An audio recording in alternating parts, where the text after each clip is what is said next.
गुज़िश्ता दिनों जो पेट्रोल की कीमतों में कमी की गई गवर्नमेंट की तरफ से 5 रुपये 50-45 पैसे और तकरीबन 8 रुपये 42 पैसे जो है वो डीजल में कमी की गई। मट्टी के तेल में भी तकरीबन 9 रुपये के करीब कमी की गई है।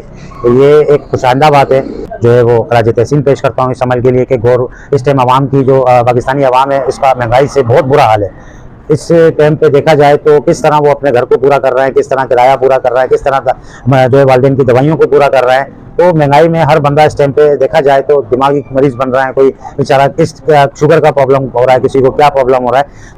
देखा जाए तो पाकिस्तानी अवाम के अंदर एक खुशी की लहर दौड़ी के कुछ तो कमी पेशी की गई है पेट्रोल के अंदर, और ये मुसलसल अवामी मुतालबा भी था जिसके गुज़िश्ता दिनों मैंने भी बयान दिए हैं कि खुदारा थोड़ा महंगाई को कम किया जाए। इस टाइम देखा जाए तो आलमी मंडी के अंदर पेट्रोल डीजल मुसलसल नीचे की तरफ आ रहा है। अगर देखा जाए तो फिर भी मैं शुक्रिया अदा करता हूँ कि कुछ तो कमी की। इसी तरह जो है अभी सुनने में आ रहा है कि बिजली के जो है वो यूनिट में फिर मजीद इजाफा किया जा रहा है, जबकि बिजली की लोड शेडिंग जो है वो मजीद बढ़ती जा रही है। पूरी रात लाइट नहीं होती है, लाइट आती जो है वो कम है और जाती ज़्यादा है। और बिल का अगर आप देखेंगे तो 10-12-15 हज़ार बिल एक मामूली घर का बिल आ रहा है और लाइट भी नहीं है। इस टाइम पे गर्मी का टाइम है, अभी जो है वो गर्मी शुरू हुई है और इसके अंदर इतना जो 2.5 घंटे 3 घंटे की जो है लोड शेडिंग है, जिससे जो है घर के बच्चे बुजुर्ग बीमार डिस्टर्ब हैं। तो मैं गवर्नमेंट से मुतालबा करता हूँ कि आप इस चीज़ को देखें कि यहाँ पर गरीब आदमी किससे सवाल करे, किससे पूछे, किस दर पे जाए। तो खुदारा इसको देखा जाए, गैस के जो है वो इसके अंदर भी बिलों में इजाफा किया जा रहा है, एक्स्ट्रा चार्जेस लगाए जा रहे हैं। तो ये किसी मुल्क के अंदर नहीं है कि अगर आप 100 यूनिट है तो वो 1000 रुपये बन रहे हैं, और अगर 200 यूनिट हो जाते हैं तो वो एकदम डबल कर दिए जाते हैं। 100 यूनिट 100 रुपए के हैं तो 200 यूनिट 400 रुपए के कर दिए, 101 यूनिट 400 रुपए, डबल टिबल पे पहुंचा दिया गया। ये किसी भी ममालिक के अंदर नहीं है। देखें, अगर आप देखा जाए गरीब सबसे ज्यादा टैक्स देता है। अगर वो साबुन इस्तेमाल कर रहा है तो उसमें भी टैक्स दे रहा है, अगर वो बिजली इस्तेमाल कर रहा है उसमें भी, गैस इस्तेमाल कर रहा है उसमें भी, और पेट्रोल इस्तेमाल कर रहा है उसमें भी। जो भी चीजें XYZ, कोई कोल्ड ड्रिंक पी रहा है तो उसमें भी, जूस पी रहा है तो उसमें भी, XYZ तमाम चीजों के अंदर वो जो है वो टैक्स दे रहा है। उसके बावजूद हुकूमत की तरफ से अवाम के लिए क्या रिलीफ है। आप रोडों की हालत देखें, चौकीदार उनको अपने रखने पड़ रहे हैं, रोड उनको अपने आप मदद आपके तहत बनाने पड़ रहे हैं। अगर आप देखा जाए सेवरेज का काम बंदी उनको अपनी मदद आपके तहत किया जा रहा है, सर्च लाइटें उन्हें अपनी खुद लगाई जा रही हैं। तो भाई गवर्नमेंट सिर्फ क्या टैक्स लेने के लिए? थोड़ा सा आवाम के लिए सोचें, खुदारा सोचें कि आवाम, ये पाकिस्तानी आवाम है जो जिसमें इतना बर्दाश्त है। अगर आप यूरोप कंट्री चले जाएं, पाकिस्तान के अलावा दूसरे दीगर ममालिक के अंदर चले जाएं, तो हुकूमत की तरफ से रिलीफ ही रिलीफ है। उनको अगर नौकरी नहीं है तब भी गवर्नमेंट उनको जो है वो उसका मुआवजा दे रही है। तो यहाँ तो बस एक तो नौकरियां नहीं है। पाकिस्तान के इस टाइम ये कंडीशन है कि तमाम नौजवान जो टैलेंटेड नौजवान थे वो सब यहाँ से बाहर मुख कर गए। हर बंदी, किसी की जान महफूज नहीं है। आए दिन जो है डकैत दंदनाते घूम रहे होते हैं, किसी का माल महफूज नहीं है, किसी की गाड़ी महफूज नहीं है। उसके बावजूद फिर टैक्स दे रही है गवर्नमेंट, उसके बाद भी कोई एहतजाज नहीं। आप मोबाइल यूज कर रहे हैं तो उसमें टैक्स, मोबाइल खरीद रहे हैं तो उसमें टैक्स, इजी लोड करा रहे हैं तो उसमें टैक्स, बैंक में पैसे निकाल रहे हैं तो उसमें टैक्स, आप कोई रेस्टोरेंट में जा रहे हैं तो टैक्स। तो अल्लाह के वास्ते इतना टैक्स के बाद भी गवर्नमेंट क्या कर रही है मैं खैर बताऊंगा नहीं, आप खुद नाज़रीन देख रहे होते हैं।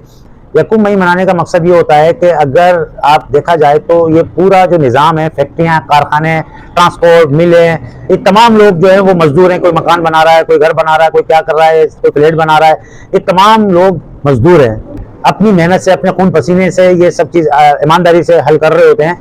उनके लिए जो मालिकान हैं, फैक्ट्री के मालिकान हैं, जो सेठ लोग हैं, उनको चाहिए कि इनके साथ सिला रहमी करें, इनके साथ ताउन करें। अगर ये बीमार हो जाते हैं तो इनको मेडिकल दिया जाए, अगर इनके वालिदैन के साथ कोई हो जाता है तो उसका भी ख्याल किया जाए। उनको ज़्यादा से ज़्यादा, अभी आप देखें 20,000-25,000 रुपये एक मजदूर की सैलरी है।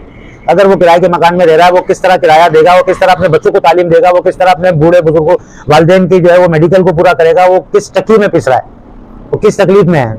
तो खुदारा इन मजदूरों का ख्याल किया जाए। ये मजदूर ही पूरा निज़ाम चला रहे हैं पाकिस्तान का, यही कमा के दे रहे हैं, यही इनके खून पसीने की कमाइयाँ हैं, जिससे हम घर पे बैठ के आराम से जो ऊंचा दर्जा तबका है वो रिलीफ ले रहा होता है। उनके जो घर बनाए वो भी मजदूर ने बनाए, जो उनके गाड़ियां ड्राइविंग कर रहे हैं वो भी तो ड्राइवर मजदूर ही है। अगर वो खाना बावर्ची बना के दे रहा है वो भी एक जो है वो एम्प्लॉयर है, मजदूर है।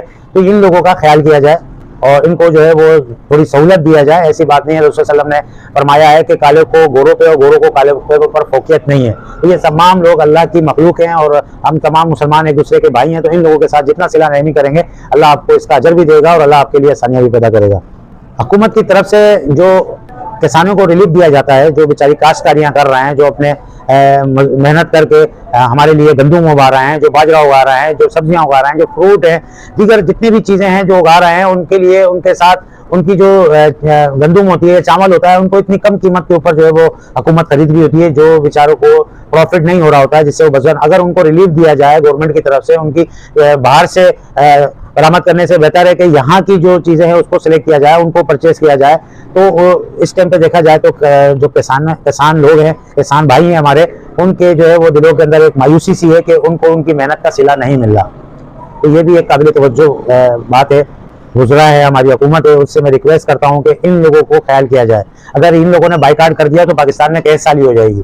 अगर इन्होंने उगाना छोड़ दिया, इन्होंने काश्तकारी छोड़ दी, इन्होंने सब इस चीज पे बाइकाट कर दिया, तो काश ये इन लोगों की वजह से, असल तो मेन इशू जो है वो तो खाना है ना। इंसान जब तक अच्छे से अच्छा पहन ले और खाए ना, तो वो जिंदा नहीं रह सकता है। तो इनको रिलीफ दी जाए, इनको सब्सिडी दी जाए, इनको ज्यादा से ज्यादा इनके साथ ताउन किया जाए, इनकी चीजों को फौरन खरीदा जाए, तो इनके जो है वो उनकी दुआएं भी लोगे और इनके जो है वो अपना काम जो है बखूबी अच्छे से अच्छा करके अंजाम देंगे।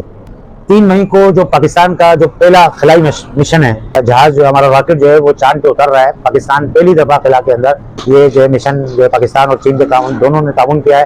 अल्लाह इसको कामयाब करे, परवरदिगार। हमारे जो पड़ोसी ममालिक हैं जैसे इंडिया है और दीगर ममालिक हैं, ये सब जो है वहाँ जा चुके हैं। अभी अल्लाह ताला ने पाकिस्तान को भी मौका दिया है। तो इंशाल्लाह तमाम पाकिस्तानियों की और तमाम मुसलमानों की ये दुआ है, अल्लाह ताला इस मिशन को कामयाब करे।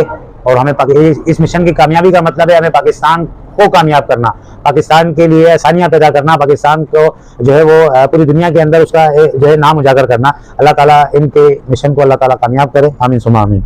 अल्लाह ताला सबका हामी नासिर है। पाकिस्तान जिंदाबाद, पाक फौज पाइंदाबाद। अस्सलामु अलैकुम व रहमतुल्लाहि व बरकातहू।